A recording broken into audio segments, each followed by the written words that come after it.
আসসালামু আলাইকুম। প্রধান উপদেষ্টা ডক্টর মোহাম্মদ ইউনূস লন্ডনে তারেক রহমানের সঙ্গে নির্বাচনের সময় নিয়ে ফয়সালার আগেই একটি কথা বলেছেন লন্ডনের চ্যাথাম হাউসে আয়োজিত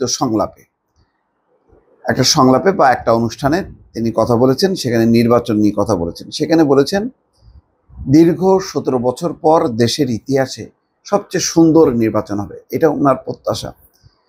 কিন্তু পাশাপাশি আরেকটি কথা তিনি বলেছেন, এপ্রিলেই নির্বাচনের সঠিক সময়, সব দলের অংশগ্রহণে একটি অবাধ, সুষ্ঠু এবং নিরপেক্ষ নির্বাচন হবে। এখানে কিন্তু কথাটা সমালোচনা আছে।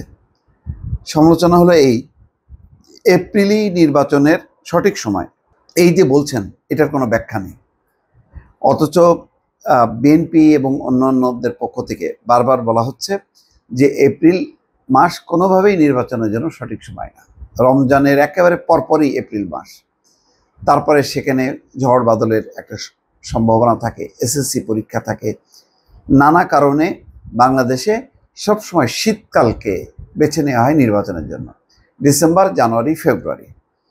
তো কেন তিনি এপ্রিল মাসটাকে সঠিক বলছেন, যেখানে বিএনপি সহ অনেকগুলো রাজনৈতিক দলের দ্বিমত আছে? এখানেও দেখেন তিনি কিন্তু বলছেন যে সঠিক সময়, তার মানে কারো কথাই তো উনি রাখছেন না বলতে গেলে, মানে বড় বড় স্টেক হোল্ডারদের কথা তিনি রাখছেন না। বলছেন যে 17 বছর পর সবচেয়ে সুন্দর ইতিহাসের একটা সুষ্ঠু নির্বাচন হবে। বাট সেইটার এখনো পর্যন্ত গ্যারান্টি কোথায়? এখনো পর্যন্ত সময় নিয়ে বিএনপির সাথে ঠোকাঠুকি, পুলিশ প্রশাসন এখনো পর্যন্ত সম্ভবত প্রস্তুত না। তো যাক, এটা আসার কথা, স্বপ্নদ্রষ্টারা স্বপ্ন দেখান, সেই হিসেবে ঠিক আছে। কিন্তু এপ্রিল মাস নিয়ে তো ব্যাপক আপত্তি বিভিন্ন পক্ষে। শুধু এটা বিএনপির উপরে চাপাইলে হবে না, অনেকগুলো ছোট বড় মাঝারি রাজনৈতিক দল, সুশীল সমাজের পক্ষ থেকেও কিন্তু এটা নিয়ে বলা হচ্ছে। সবচেয়ে বড় কথা হলো যে নির্বাচনের সময় নিয়েই কিন্তু শুক্রবার লন্ডনে তারেক রহমানের সঙ্গে বৈঠক হবে ডক্টর মোহাম্মদ ইউনূস। বিএনপির এজেন্ডার প্রথম কথাই হচ্ছে নির্বাচনের সময়, তারপর সংস্কার, বিচার, জুলাই সনদ, এটা নিয়ে। এখন নির্বাচনের সময় নিয়েই যদি ফয়সালা না হয়, তাহলে অন্য বিষয়গুলো ঝুলে থাকবে। ফলে আমার মনে হয় যে নির্বাচনের সঠিক সময় এটা বলার ফ্লেক্সিবল থাকা উচিত, যে আমি ঠিক আছে, এটা নির্বাচন যদি সব পক্ষ না চায় তাহলে এটা পরিবর্তিত হবে। এটা তো কোনো কি বলবো, এটা কোনো কোরআন শরীফের কোনো আয়াত না যে পরিবর্তন করা যাবে না, সংবিধান যেখানে পরিবর্তন করা যায়।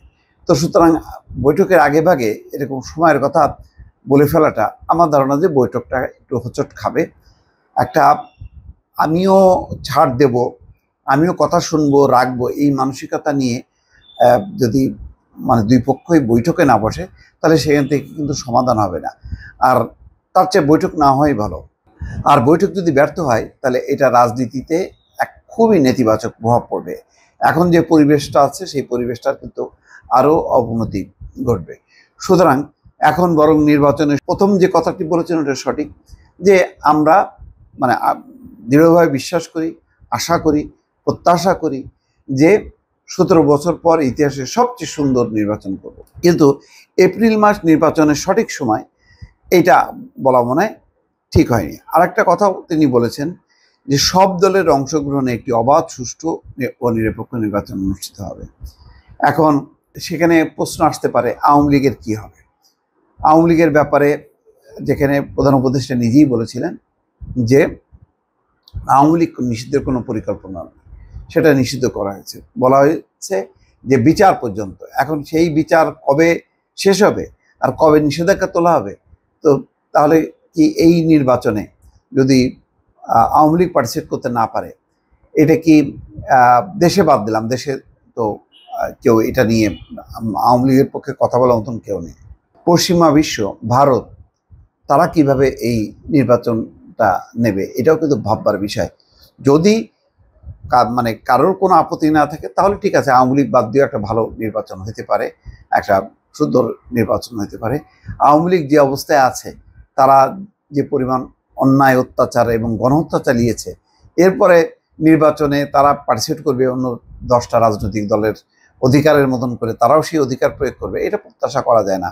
হ্যাঁ, আওয়ামী লীগের মধ্যে যদি বোধোদয় হতো, আওয়ামী লীগের মধ্য থেকে যদি একটা সংশোধিত আওয়ামী লীগ সামনে আসতে পারতো, তাহলে হয়তো বিবেচনা করা যেত।